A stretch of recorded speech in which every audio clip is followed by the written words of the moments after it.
I never thought I would be writing something like this, but I need to get this off my chest.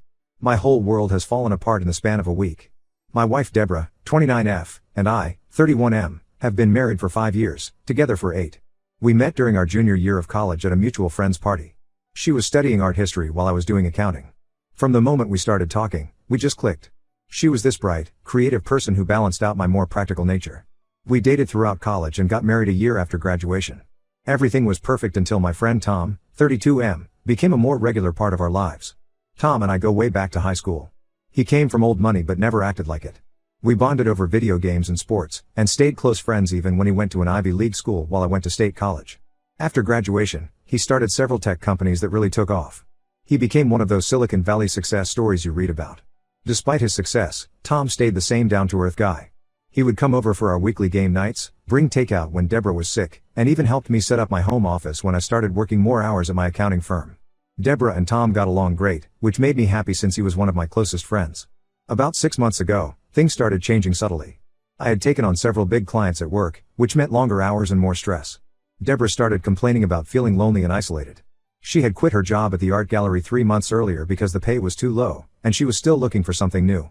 Tom began coming over more frequently, especially when I was working late. I actually felt grateful that she had someone to talk to during this rough patch. Last week was our anniversary. I had been working crazy hours to finish a big project, but I managed to leave early to surprise Deborah. I had bought her favorite flowers and made reservations at the restaurant where we had our first date. When I got home around 4 p.m., I noticed Tom's Tesla parked a bit down the street. I thought maybe he was helping Deborah plan something for our anniversary since they had gotten close. I entered quietly, wanting to surprise them. That's when I heard voices coming from our bedroom upstairs. I walked up slowly, and through the partially open door, I could see them sitting on our bed. They didn't notice me. Deborah was telling Tom how she had never felt this kind of passion with anyone, including me. She talked about how his lifestyle would give her everything she had dreamed of, the ability to pursue her art without worrying about money, traveling the world, living in a house with an actual art studio instead of our small spare bedroom where she currently painted. I pushed the door open and they both jumped. Deborah started crying immediately, but Tom just sat there looking guilty. I told Tom to get out and never contact me again. He left without saying a word, like a coward. Deborah tried to explain through her tears, saying she had fallen out of love with me months ago and that Tom made her feel alive again. She complained about our middle-class lifestyle, about how she was tired of counting pennies while her college friends posted photos from exotic vacations on Instagram. I couldn't stand to hear anymore. I packed a bag and went to my sister Amy's, 34F, place. Amy has always been my protector since we were kids, even though she's only 3 years older. When I told her what happened, she immediately called our parents, thinking they would want to support me. That's when things got even more complicated. My parents run a catering business they built from scratch 20 years ago. It's moderately successful, but a huge part of their income comes from corporate events they cater for Tom's family's businesses. Tom's father is on several company boards and has been recommending my parents' catering service for years. When my parents found out what happened, instead of being angry at Deborah and Tom, they started pressuring me to forgive her. My father said I needed to think about the bigger picture. He suggested that maybe I had contributed to the situation by working so much. My mother called yesterday saying Deborah had visited them, crying and promising to never see Tom again if I took her back. She claimed Tom had manipulated her with promises of a better life, and that Deborah had realized her mistake. My parents think I'm being stubborn by not giving her another chance. But I can't forget what I heard in that bedroom. The way Deborah talked about our life together, like it was some kind of prison she needed to escape from. The way she dismissed our 5 years of marriage as if it meant nothing compared to Tom's money and status. This wasn't just a moment of weakness or a one-time mistake. She had been planning this, probably for months, while I worked extra hours trying to build a better future for us. The worst part is that my own parents care more about their business connections than their son's happiness. They keep talking about forgiveness and second chances, but I know it's really about keeping their catering contracts with Tom's family. They're worried about losing their biggest client, and they're willing to sacrifice my dignity and self-respect to prevent that from happening. Amy is the only one firmly on my side. She helped me find a good divorce lawyer, and I filed the papers yesterday. Since then, Deborah has been blowing up my phone with calls and texts, alternating between begging for forgiveness and accusing me of driving her to Tom with my workaholic tendencies. My parents keep saying I'm being hasty and that I need to think about how this will affect the whole family. I've blocked Deborah's number and told my parents I need space. Right now, I'm focusing on getting through the divorce proceedings and trying to rebuild my life. I know in my heart I'm doing the right thing by ending this marriage, but it hurts that my own parents are choosing their business interests over their son's well-being. At least I have Amy in my corner. Am I wrong for not giving Deborah another chance? Should I really consider my parents' business situation in this decision? I feel like I'm the only one seeing this situation clearly. Update 1. Everything has gotten so much worse since my last post. The situation has spiraled in ways I never imagined possible. Deborah moved in with my parents last week, showing up at their doorstep late at night with several suitcases, claiming she had nowhere else to go. According to her, Tom completely ghosted her after I caught them together. She told my parents that when she went to his office to talk about their plans, his secretary wouldn't even let her in. My parents not only took her in but welcomed her with open arms. My mother actually called me the next morning to tell me how they needed to protect their future daughter-in-law during this difficult time. She said Deborah was distraught and clearly regretted her actions, and that as family, we needed to help her through this crisis. I couldn't believe what I was hearing. Through Amy, who still talks to our cousin Jenny, I found out that Deborah has been spreading a completely different version of events to everyone who will listen. In her story, Tom aggressively pursued her for months, showing up at our house when I was working late, sending her expensive gifts, and constantly telling her she deserved better than her life with me. She's claiming that my constant absence and workaholic tendencies left her vulnerable to his manipulation, and that she never meant for things to go as far as they did. But the worst revelation came when I finally sat down to go through our finances in detail. While checking our joint accounts, I discovered a pattern of large transfers dating back almost 4 months. The transfers were always under $5,000, probably to avoid raising red flags, but they added up to nearly $40,000 in total. All the money went to an account I had never seen before. I confronted Deborah about this through text, and her response left me stunned. She actually admitted that Tom had helped her set up a separate account for their future together. She tried to justify it by saying she was afraid to leave our marriage with nothing, and that Tom had convinced her she needed a safety net. She even had the audacity to say she had planned to pay it back eventually. What really got to me was finding out my parents knew about the money. Deborah had apparently confided in them about the account 2 weeks ago, after Tom disappeared. They said they advised her to return the money when she realized her mistake with Tom, but they never thought to tell me about it. They kept this information from me while simultaneously pressuring me to reconcile with her. I immediately contacted my lawyer and amended the divorce filing to include financial fraud. That's when Deborah pulled her biggest manipulation tactic yet. She told my parents she's pregnant. My mother called me crying hysterically, going on about how I needed to put aside my pride and think about my child. She said this baby was a sign that Deborah and I were meant to work things out. The timing made no sense though. I've been staying at Amy's for almost a month now, and Deborah herself admitted to being with Tom for months before I caught them. When Amy pointed this out to our mother, she just said stressed women often have irregular cycles and we shouldn't jump to conclusions. Just when I thought things couldn't get more complicated, I received a message on LinkedIn from Rachel, 30F, Tom's wife. Yes, his wife. Apparently, Deborah wasn't the first, not even close. Tom had a pattern of doing this with women from his social circle.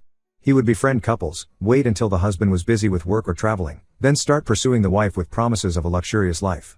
Rachel had been gathering evidence for her own divorce proceedings and offered to share everything with me and my lawyer. Rachel told me about 3 other women before Deborah, all following the same pattern. Tom would help them set up secret bank accounts, promise them a future together, then completely ghost them when things got messy. She had emails, bank records, and even text messages proving his pattern of behavior. Despite all this evidence, my parents are still firmly on Deborah's side. They're calling her a young woman who made a mistake and is now carrying their grandchild. They've even offered to help her fight the divorce and pay for her lawyer. My father had the nerve to tell me that sometimes good things come from difficult situations, and that this baby could be our chance to start fresh as a family. I've decided to go completely no contact with my parents for now. I can't deal with their betrayal on top of everything else. Amy has been amazing through all of this, helping me document everything for the divorce proceedings and letting me stay in her guest room as long as I need. She's even helping me look for my own apartment, since it's clear this situation isn't going to resolve quickly. Update 2. The truth finally came out, and it's far worse than anything I could have imagined. Rachel shared all her evidence with my lawyer last week, and what we discovered was shocking. She had emails going back over a year showing that Tom and Deborah's affair wasn't some recent development or result of my long work hours. They had been methodically planning everything from the start. The emails showed how Tom coached Deborah on manipulating both me and my parents. He advised her to start complaining about loneliness and my work hours months before they planned to run away together. He told her to be especially nice to my parents and build a strong relationship with them, knowing their business depended on his family. There were even messages where they laughed about how naive I was, thinking Tom was just being a good friend by keeping Deborah company. After we discovered these emails, my lawyer pushed for Deborah to take a pregnancy test as part of the divorce proceedings. Just as I suspected, there was no baby. When the court ordered a medical examination, Deborah tried to claim she had miscarried due to the stress of the situation. But there were no medical records to support her ever being pregnant. The whole thing was another manipulation tactic, just like everything else. This was finally enough to make my parents stop defending her. My mother came to Amy's place crying, saying she couldn't believe Deborah would lie about something as serious as pregnancy. My father looked broken when he realized how thoroughly they had been played. They apologized for not believing me, but honestly, It feels like too little, too late. The financial situation turned out to be even worse than we initially thought. Rachel's evidence helped us uncover that Tom hadn't just helped Deborah set up one secret account, there were multiple accounts spread across different banks. The total amount taken from our joint finances was actually closer to $75,000. Deborah had been moving money around in small amounts for months, always keeping the transfers under $5,000 to avoid detection. My lawyer is confident we can recover most of the money, especially now that we have Rachel's documentation showing this was part of Tom's usual pattern. She had records of him doing the same thing with other women, helping them hide money from their husbands before disappearing and leaving them to deal with the fallout. But the biggest revelation came from Amy. After seeing the pattern in Rachel's evidence, she hired a private investigator to look into Tom and Deborah's recent activities.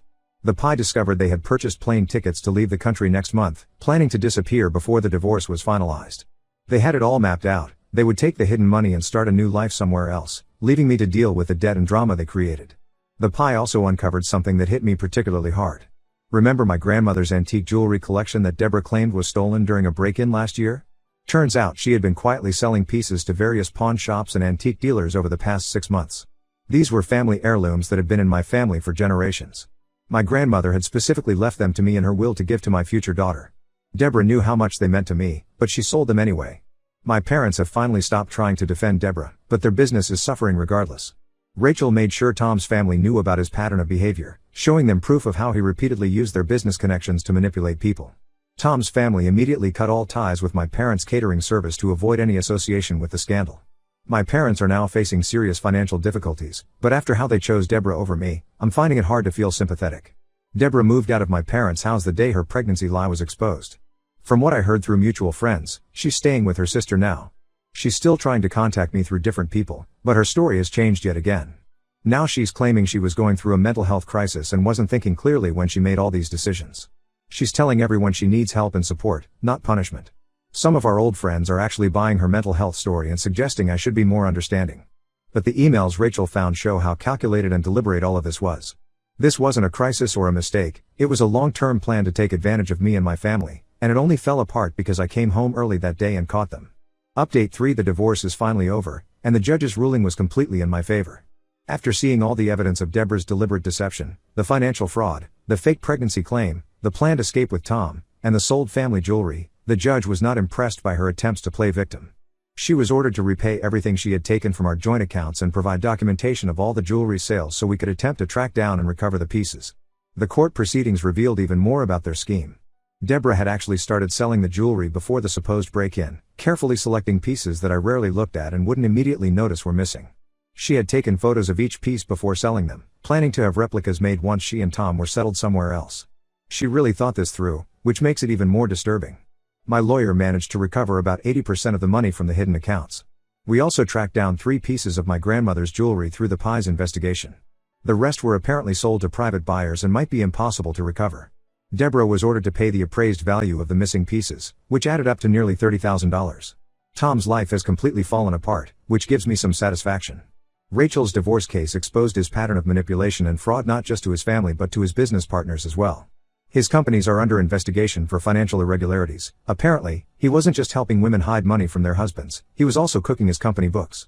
Most of his wealthy friends and business connections have cut ties with him to avoid being associated with the scandal. Deborah tried to reconnect with Tom after the divorce was finalized, probably hoping his money would make up for everything she lost in the settlement. According to mutual friends, she showed up at his office again, but his new secretary had been warned about her and called security. Tom has blocked her number and even got a restraining order when she wouldn't stop trying to contact him. My parents' business is struggling, but they're slowly rebuilding with a different clientele. They've apologized multiple times and admitted they were wrong to choose their business connections over me. My father broke down during one visit, saying he'll never forgive himself for not believing his own son. I'm civil with them now but keep my distance. Weekly family dinners are a thing of the past. Some trust was permanently broken when they sided with Deborah and kept her financial fraud secret from me. Amy continues to be my biggest supporter. She helped me find a new apartment in a different part of town and introduced me to her colleague Mark, who's become a good friend. We meet regularly for drinks and sports games, which has helped me stay social instead of withdrawing completely. His wife Lisa has also been great, and they often invite me over for dinner. Deborah made one final attempt at reconciliation last week. She somehow got my new address, I suspect my parents gave it to her, and showed up unannounced with a long letter. She claimed the letter explained everything and would help me understand her actions better. She said she had been in therapy and realized she had deep-seated issues that made her act the way she did. I returned the letter unopened and told her that if she ever showed up at my place again, I would call the police. Some mutual friends think I'm being too harsh, especially since Deborah claims to be working on herself through therapy. But I don't believe she's really changed. She's just found a new way to try to manipulate people's sympathy.